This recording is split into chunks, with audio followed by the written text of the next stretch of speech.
Welcome to episode 3 of Sailing Daddy. In this episode, I'm going to talk about our boat, kind of the purchase process, and why you must always get a survey done. So we bought a 1980 Hunter 37 Cherubini Cutter. Found it up in Jacksonville, which is about a 3.5 hour drive for us. We drove up and took a look. Now, one of the downfalls of buying through a broker is they can show you the boat, take you inside, walk you around, but they're not authorized to start the motor or turn on any electrical systems or anything like that. So we had no idea what worked and what didn't work. We had to go off of what the seller had disclosed to the broker and hope that they were telling the truth. Now, this is a little disconcerting, so I, of course, had a survey done. Now, when you get a survey, there are two major different kinds of surveys. You can get a structural survey done, where he basically inspects the structure of the boat and the rigging and makes sure everything works.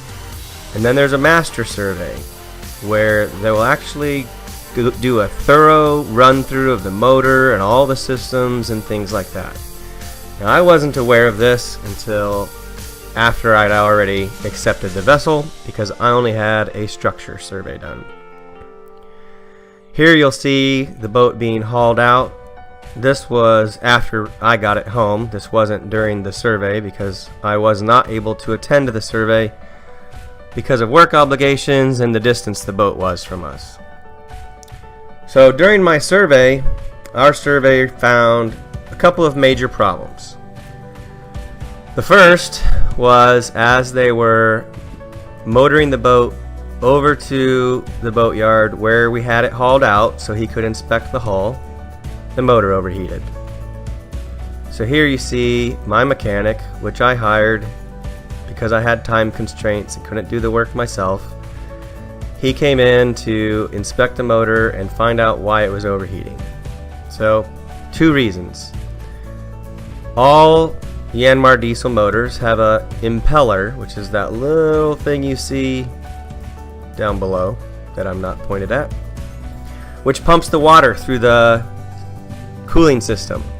Here Patrick's pulling out the impeller, which was basically roasted. So he had to replace that. The other weird thing about my motor is it had a second impeller, which he is working on here. He said typically the Yanmars don't have two impellers, but for some reason mine does. Might be because mine runs water to my hot water heater. But either way, both impellers were roasted. My heat exchanger was dry. He thinks it probably boiled off because the impellers weren't spinning. And thankfully, my previous owner had quite an extensive collection of spare parts, so I didn't actually have to pay for any parts because I already had them on the boat. So Patrick replaces both of these impellers, and he replaced my thermostat because it had collapsed, and he got me running, and it ran perfectly for our long 6-day 454 mile shakedown cruise.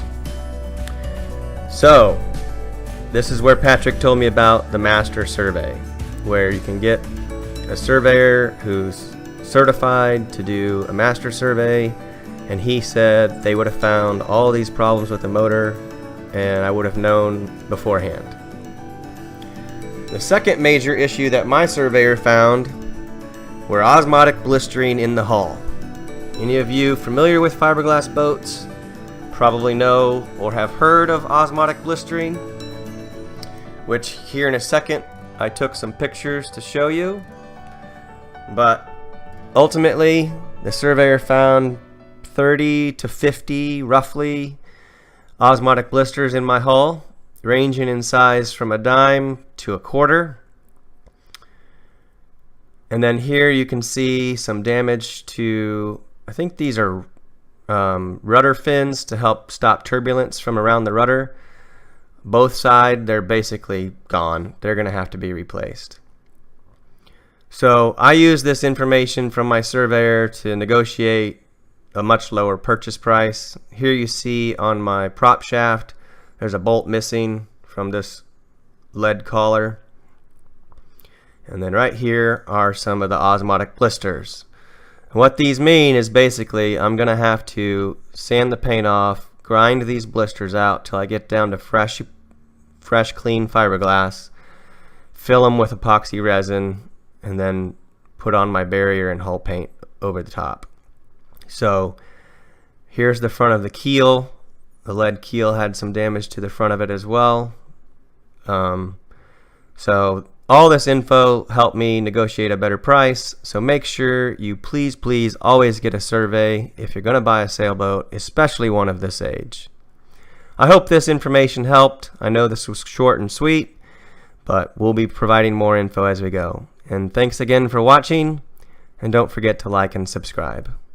Goodbye.